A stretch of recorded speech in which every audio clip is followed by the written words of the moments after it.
Phone کر کے ان کو تو کہا کہ بھائی فون کہاں سے، نمبر پلیٹ مرور سے ان کا نمبر لیا اور پھر گھر فون کیا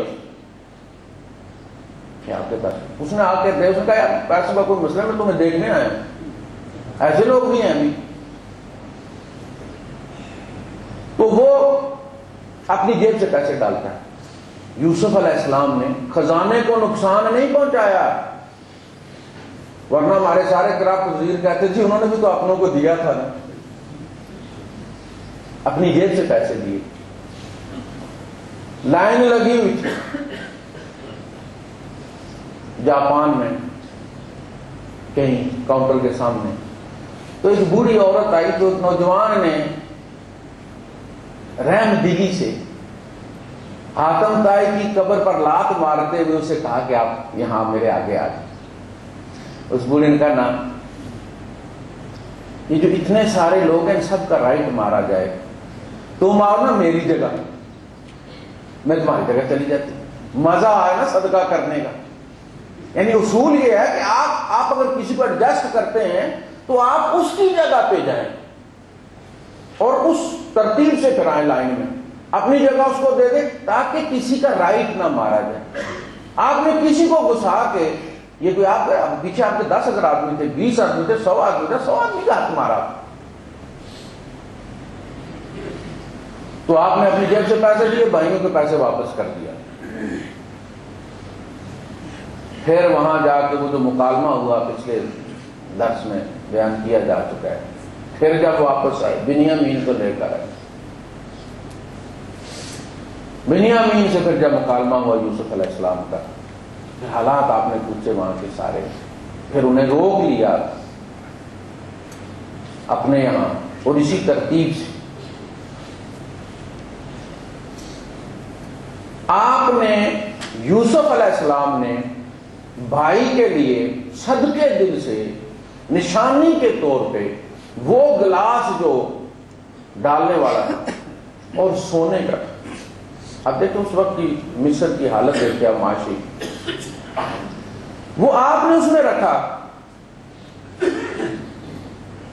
اور وہ جو آگے بھرنے والے تھے تھوڑی دیر دیکھا ٹوپا نہیں مل رہا تو انہوں نے چور بجا دیا، پکڑ کے لائے گئے. اب بنیامین بھی دیکھ رہے ہیں یہ کیا ہو رہا ہے اور یوسف علیہ السلام بھی دیکھ رہے ہیں کہ کیا ہو رہا ہے. آپ اس کو روکنا چاہتے تھے، روک سکتے نہیں تھے، نہ قیدی بنا سکتے تھے، جرم اس نے کیا کوئی نہیں. بھائیوں نے کہہ دیا کہ ہمارے قبیلے میں قانون یہ ہے کہ اگر کوئی بندہ چوری کرے تو پھر وہ جس کی چوری ہو اس کا حق ہے کہ اس ترتیب سے کوئی نصاب مقرر ہوگا کہ اتنے کی چوری ہو تو اتنے سال وہ اس کے پاس رہے گا. ٹوپا نکلا ہے. یوسف علیہ السلام بھی خاموش ہو گئے، چلو اسی بہانے میرے پاس رہے گا بنیامین. اللہ پاک فرماتے ہیں کذالک کدنا، ہم نے یہ چال چلی. اللہ پاک اپنی طرف اس کو ریفر کر رہے ہیں. یہ نہیں کہا یوسف نے چال چلی، نبی چال نہیں چلا کرتے، نبی کوئی اوپری چیز ہوتی. جب وحشی جو قاتل تھے حضرت حمزہ رضی اللہ تعالیٰ دربار میں حاضر ہوئے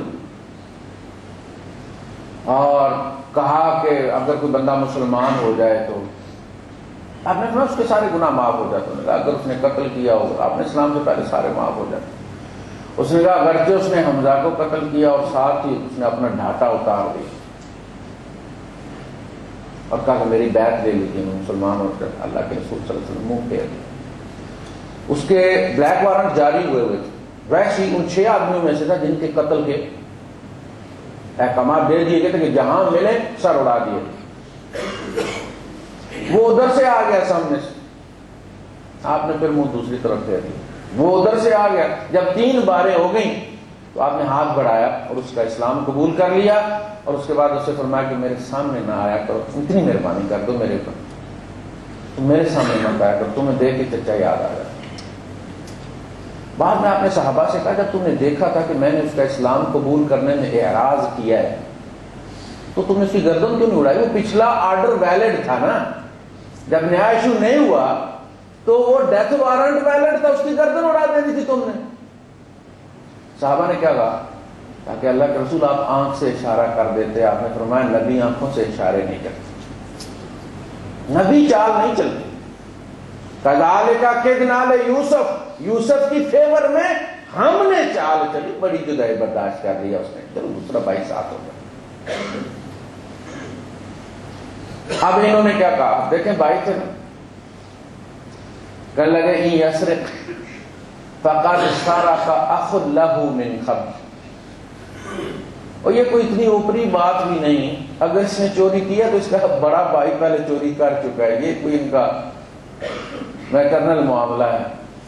ماں دوسری تھی نا, پیو ایک ہی تھا. اب وہ کیا واقعہ تھا, فَأَسَرَّهَا يُوسُفُ فِي نَفْسِهِ, یوسف علیہ السلام پی گئے اس بات کو, وَلَمْ يُبْدِهَا لَهُمْ, اور ان کے سامنے اپنے آپ کو ظاہر نہیں کیا. واقعہ یہ ہوا تھا کہ یوسف علیہ السلام گئے تھے پھوپھی کے پاس چھٹی گزارنے, پھوپھی لے گئی تھی ساتھ. جب والدہ فوت ہو گئی ان کی تو پھوپھی ساتھ لے گئی کہ چلو بچہ ہے چھوٹا تو ذرا عورت کا ہاتھ رہے گا. اتنے پیارے تھے, جب یوسف یعقوب علیہ السلام بھی نہیں رہ سکتے تھے, وہ لینے چلے گئے کہ میں نے لے کے جانا یوسف کو. ان کا نہیں رہنے دو, اور کوئی سال 6 مہینے میرے پاس. ان کا نہیں, میں اس کے بغیر رہ نہیں سکتا. تو چلتے ہوئے پھوپھی نے کوئی چیز لپیٹ کرنا اسی طرح ان کے سامان میں ڈال دی, اور جب لے کر یہ باہر نکلے تو شور مچا دیا, میری فلاں چیز کدھر گیا, میرا بندہ کدھر گیا, اور وہ یوسف علیہ السلام کے سامان میں سے نکال لی. کہ تیرا بیٹا تو چور ہے, اور ہمارے قبیلے کی سزا کے مطابق تو یہ میرے پاس رہے گا. پھوپھی نے پیار کی وجہ سے وہ تانا دیا انہوں نے بھائیوں نے. اس کے بعد پھر منت اللہ کرنے لگے, یا ایھا العزیز ان لہ ابا شیخا کبیرا فخذ احدنا مکانہ انا نراک من المحسنین. عزیز اس کا ایک باپ ہے, بہت بوڑھا ہے, شیخ بھی ہے کبیر بھی ہے, بہت بوڑھا.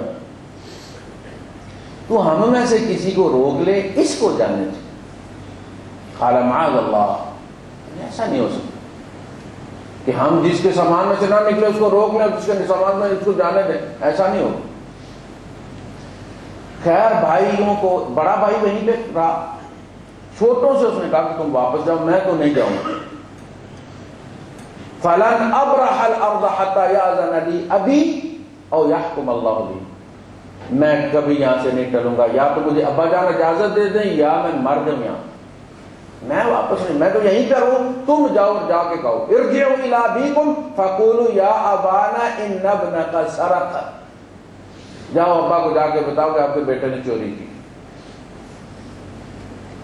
اور ہم تو واقعاتی شہادت کی بنیاد پر کہہ رہے ہیں, ہمیں دیکھا کوئی نہیں. واسأل القرية التي كنا فيها والعير التي اقبلنا فيها, آپ ان بستی والوں سے پوچھ لیں, ان قافلے والوں سے پوچھ لیں جن کے سامنے یہ سارا واقعہ ہوا. قال بل سولت لكم انفسكم امرا, انہوں نے کہا نہیں, یہ بات بنا لی ہے تمہارے نفسوں نے, میرا بیٹا چوری نہیں کر سکتا. عسى الله ان ياتيني بهم جميعا, شاید اللہ پاک اب دونوں کو اکٹھا ہی لے کر آئے گا. نبی پھر ان سے کہا کہ جاؤ بیٹا جا کے کوشش کرو تم, یا بنی یذهبوا فتحسسوا من یوسف, جا کے یوسف کا کھوج لگاؤ, وَأَخِيهِ, اور اس کے بھائی کا, وَلَا تَيْأَسُوا مِن رَوْحِ اللَّهِ, اور اللہ کی رحمت سے مایوس مت ہو. إِنَّهُ لَا يَيْأَسُ مِن رَوْحِ اللَّهِ إِلَّا الْقَوْمُ الْكَافِرُونَ.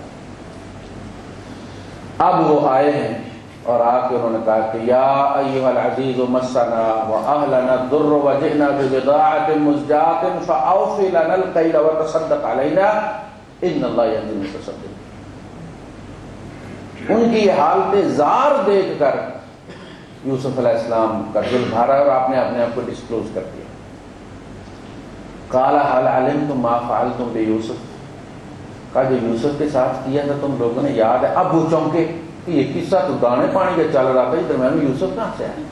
اور یوسف علیہ السلام نے بات بھی پھر اپنے لہجے میں کی, مصر والی زبان چھوڑ کے اپنی قبائلی زبان میں, جب گھر والی زبان میں بولے نا تو ان کا ترا نکل گیا. قالوا أئنك لأنت يوسف قال أنا يوسف وهذا أخي قد من الله علينا إنه من يتقي ويصبر فإن اللہ لا یضیع اجر المحسنین۔ دیکھ لو تقوی کی جیت ہوئی ہے کہ نہیں، احسان اور نیکی کی جیت ہوئی ہے کہ نہیں۔ اس کے بعد پھر وہ ڈائلاگ ہوا، ہم سے خطا ہو گئی ہے، اللہ نے آپ کو، اللہ نے دی ہوئی تھی برتری، ہم سمجھتے تھے ابا نے دی ہوئی ہے، ہم سے غلطی ہو گئی، معاف کر دیا۔ فرمایا یہ میری قمیص لے جاؤ، اذهبوا بقمیصی ھذا فالقوه علی وجه ابی یات بصیرا، یہ قمیص میری جا کے ابا کے منہ پہ ڈال دینا، ان کی بینائی لوٹ آئے۔